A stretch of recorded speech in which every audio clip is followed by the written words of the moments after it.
Chuck Wilder, CRN. Let me tell you about my guest, Kimberly Dvorak, award-winning National Security, Border Security Investigative Reporter for TV, radio, and the print media.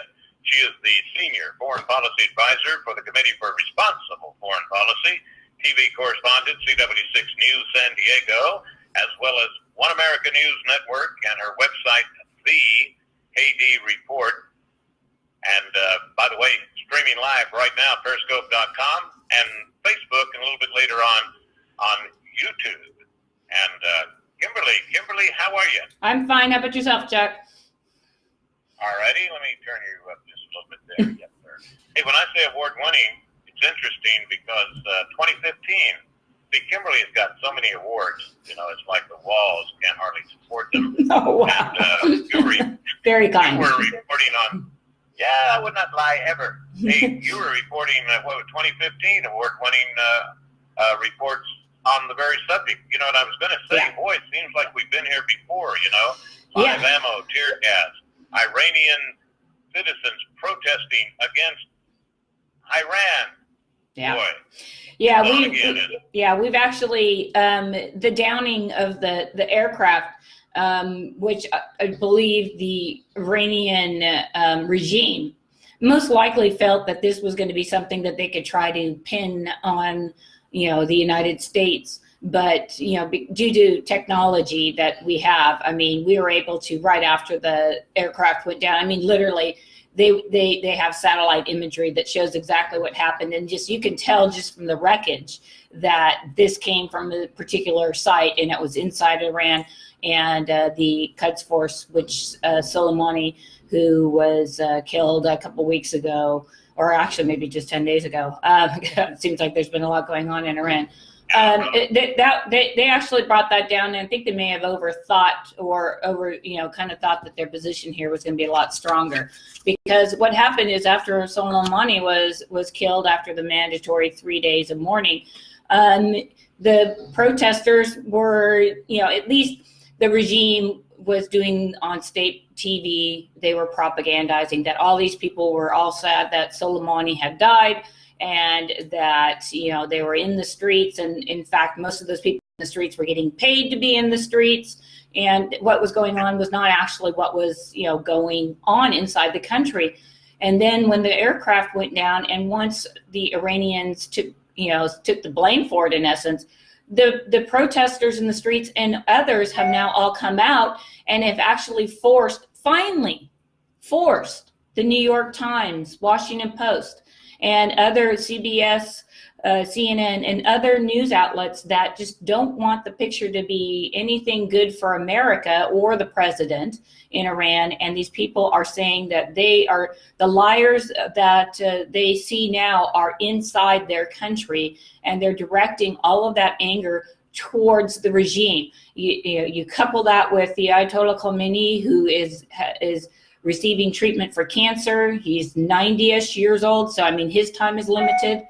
In the streets, obviously, the sanctions have had a crippling effect on people. Most of the middle class has gone from middle class to poor class, and you have all of these young people in their early 30s that don't have jobs, but they have college educations, and they realize that they would like to, just kind of break away from the Ayatollah Khomeini and join the West. And in fact, in the past, they have been with the United States, and we do have a natural ally with Iran. They are an educated people. They're a civilization. They've been around, for a long, long time. It's not like Afghanistan, Iraq, Saudi Arabia, and those, which are very tribal in nature. Iran is actually a civilization, and one we should be working with.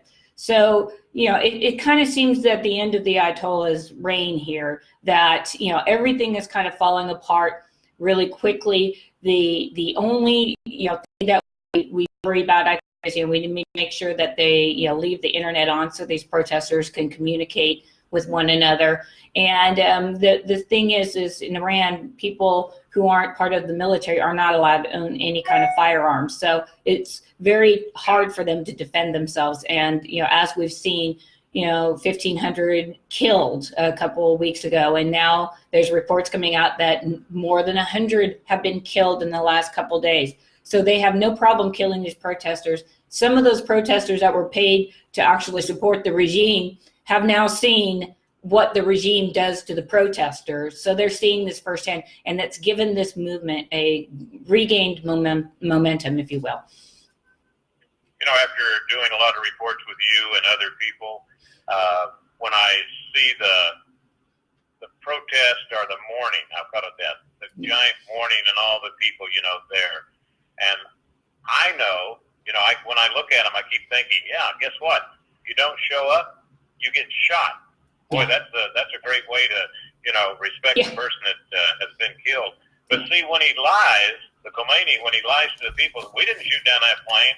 No way did we shoot it down. Lie. You know, it's well, catching on. It is. Caught on before, I guess. Yeah, and technology being that as it is, I mean, and also, I mean, the internet. I mean, these people are able to go online and see pictures for themselves, and some of those people are probably engineers and are scientists themselves, and they're looking at this going, man, the regime's lying because I'm looking at this photograph here, and this tells an entirely different picture. And I think because there were so many Canadians on board, I really believe that this is kind of the little, you know, thing that kickstarted that kind of just took this really quickly to where the Iranians kind of said, yeah, our bad. We want to blame America because we were worried they were going to attack us. So we decided to take down this plane, which clearly wasn't a fighter jet or anything. But all those Canadians that died, and then you saw, you know, Trudeau on camera, you know, looking very weepy that all these people had died on the plane. They were Canadians. There was going to be hell to pay. And, you know, and in fast forward to today, we are seeing a lot different picture of what's going on in Iran. And like I said, I think the crux of the matter is that Ayatollah Khomeini is on his last legs here. He's about ready to pass away. His administration is trying to put his grandson in power. Obviously, people inside Iran don't really want to have a monarchy of sorts. They would like to have some sort of elections and that. So it's not, you know, we don't know what will happen ultimately after the Ayatollah passes along. But, you know, there's a renewed energy amongst people in that country to actually, you know, turn towards a, you know, republic democracy of sorts. And so it's going to be, we're going to see, we kicked off into 2020 here. We're going to see it in the next decade. We're going to see a lot of changes inside Iran, and the United States at this point just really needs to step back from the region, because it's going to come down to, in the end, it's going to come down to Turkey, who is not our friend, who is a NATO ally, but is not our friend, and whose President Erdogan would like to be, or believes himself to be, the next caliph. So you're going to see this come down to the Iranians and the Turks. So the sooner we get out of the region and let them deal with what they're going to deal with in that region, the better for the United States. And let's bring home those dollars that we're spending over there, because it's not really our fight. We don't need the energy. We don't need any of it. And in fact, by us being there, we're helping China, because there's some sort of stability and they collect all of their energy. So why do we want to help China? You know, why do we want to help, you know, our enemies on the ground there? It's ludicrous. And I think finally the president's realizing he's got a lot of people around him that are nitwits, and they don't necessarily know what they're doing. And that continued over the weekend on the Sunday talk shows. I mean, it was appalling to hear what these people and how they were speaking on behalf of the president. They didn't have a cohesive message. So obviously their communication shop needs a little bit of work. Yeah, and then I guess Kerry went on, I think it was on CNN, talking about, well, we gave a small amount of money to Iran. You know, like, what? What are you talking about? Yeah. And Trump tweeting, don't kill your protesters. Yeah. You know, we've talked about it before, Kimberly, that when you get a little taste of freedom, and, you know, and you can look at the pictures of Iran in the 60s and how they were living, you know, mini skirts, rock and roll music, you know, and then the Second Amendment. I mean, this is sort of like Wake Up America. You know, you young, indoctrinated college students, and people that are watching Democratic debates, you know, wake up and see what can really happen to a country if you just let it, you know, you put your guard down. Yeah, and like a lot of other countries in the Middle East, again, the Iranians, their Nobel Nobel winners. They've won a lot of prizes in science and medical and things of this nature. So, I mean, these people are bright human beings. So, I mean, they have a future in their country, and they're seeing what's going on, and they're starting to see what the Ayatollah has done. And as his situation completely starts to fall apart and unravel, the people on the ground they're going to start having this renewed, they're not actually what they thought they were going to do is rally around the flag, and then they were going to hate America and the West because of what, they did. They killed someone. However, you're seeing quite the opposite. And I know we talked about this last week as well, where I said we are not going to see the rally around the flag in this case, because these people hated Soleimani, and it was the state propaganda in Iran that was trying to make him this beloved leader, as well as the media in this country were trying to say he was kind of a bad guy, but he was a fan. He's revered by his people, and everybody loves him. And you're just sitting there like, you know what? I'll say this: he's a horrible human being. He's probably in hell. I'm fairly certain he's not going to get those 72 virgins. And I'm glad that he's in a worse place than where he was. No buts, that's just it, full stop. And a lot of people will say that, again, we can talk about whether it was the right decision by the president to go after and do this, but you know what? It was a 100% legal operation, and these Democrats and never Trumpers are trying to go after the president. I didn't see any of them go after Obama, and Obama had the audacity to kill 3 American citizens in Yemen and in 2 different, drone strikes. We heard nothing about that. I mean, the families were pleading, please take our son off the terrorist watch list. There was nothing like that for those people. The ACLU and a handful of reporters, myself included, covered this. And you look at what's going on now, and they're like, making it sound like President killed Jesus or something. And it's just very appalling to see mainstream media do these flip-flops. But this weekend, they were forced to show this video that was basically, thank you, Donald Trump. We hate Soleimani. The enemy is within. And, and that's a much different, that's really what's been going on, as you and I have talked about periodically over the last several years that this has been going on. So I'm glad if Soleimani, I think you brought it to my attention first. Soleimani was accused, or they definitely know that he had sharpshooters on top of the building a year or so ago and was shooting the protesters. Just pick a couple of heads and shoot them. And then we had that long report about all the protesters, where they didn't show up anymore. They just disappeared. They disappeared. Yeah, exactly. That guy.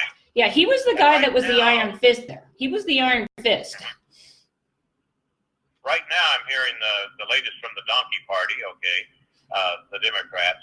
They're now complaining because, Trump said we had viable information that Soleimani was planning some more hits on our embassies, blah, blah, blah. And I think he did an interview with Fox News. So now the donkeys are saying he's giving out more classified information to Fox News than he's telling Congress. Yeah. Oh, boy. Yeah. It's hilarious. And I will tell you this, I did speak to someone who had firsthand knowledge of the actual strike on Soleimani. And for what it's worth, using and I'll leave it aside, I won't give out classified information or anything, but through the technology that we use to take out Soleimani, the last frame of Soleimani inside that vehicle, he had a smile on his face. And then, boom, it was all over. So the technology that... He believed the rumor. Yeah, he believed the rumor about the 72 virgins. Yeah, maybe he thought, that's it. That's my chance. And guarantee you he didn't get one. Yeah, I was telling somebody the other day, I said, you'll get up there, it'll be 72 nuns. Yeah. About 75 years old. Yeah. With rulers. Yeah. Oh, yeah. That's even worse. Oh, man, I'll tell you. It's a bit of a mess, but you know what? The technology and it shows you how precise and, the military, the U.S. military is. And if we want to take someone out, I mean, we kind of knew where he was going to be, so we were able to put people in place because, I mean, right after the explosion, it was all, squared off by U.S. military, so nobody really was able. You kind of sit there and think, well, how'd they get there? What were they doing? They had an inkling as to what's going to happen, but you know what, with the collateral damage, there just wasn't any collateral damage. If you weren't in the car, you really weren't, killed. And they had facial recognition of this person, Soleimani, in this vehicle. That's how good our technology is now. The president had a chance. He took the chance. Hopefully this is it, because I think Iran actually is kind of stepping back and reeling a little bit. And it looks like things have, turned in the president's favor, especially, with some of the mainstream media having to say, oh my gosh, well, maybe he was right on this. And, they really don't like the, Ayatollah. They didn't like Soleimani. And it just kind of makes the mainstream media look really, really weak, as the president would like to say, and really, really putting out a lot of fake news. Because if you were to interview people over there, and I've talked to several of my sources inside the country, nobody is out there in the street saying, yeah, we want Ayatollah, we want to live like this the rest of our lives. Nobody's saying that. So, this is going to work out. And I guess maybe the Democrats, especially Nancy Pelosi, says, oh my goodness, this Iranian thing is just falling apart. So let's get back to impeachment. Yay! Okay, we're gonna take a break, Kimberly, and you got it when we come back. You can talk about that. You also have a report on the Ukraine MH17 false flag and the Dutch investigation. Yeah. I want to talk about that. Right. I'd like to talk about that. All right. And remember the website. It's thekdreport.com. And she streams live during these reports at periscope.com. Everybody's talking. CRN, Chuck Wilder with Kimberly Dvorak, thekdreport.com. This is an excellent report, but I got to tell you, the thing that really surprised me in this report, in the last few minutes we have, is when George Soros's name popped up. Yeah. And I said, oh my goodness, did Obama have something to do? Surprise, you know surprise. what I'm saying? Well, isn't it amazing how this guy's name is connected to so much? So much, yeah. Well, and we just have a few months, and this is a developing story, of course, but we have a whistleblower that was part of the Dutch investigative team that investigated the flight MH17 that went down in Ukraine back in 2014. And that plane, as you remember, the Obama administration and a lot of officials, including Susan Rice and Samantha Powers and Victoria Nuland and the who's who of the State Department, were all over in Ukraine trying to get Poroshenko, the president. They're trying to make sure that he was okay and that they were going to have in essence, they were, messing with foreign elections, but it happened to be in Ukraine. And this is under the Obama administration. Well, that flight came down and they wanted to blame somebody. They wanted to blame Russia because that made the president of the United States look good. It made Ukraine look good. So they set out to set up the Russians on this. And we had this whistleblower that came out, and he's an investigator, and he essentially said that he was able to get the actual serial number off of the Buk missile that brought down the plane, and it didn't match up with the people who kind of came in and tried to set this up. That the people that were a part of this investigation trying to say that, no, this is Russia, just don't worry about it, they were not aeronautical investigators. They were actually counterintelligence officers from Britain and from Australia. So they did not even they should not necessarily have even been on the crime scene there, because they didn't know what to look for in this instance.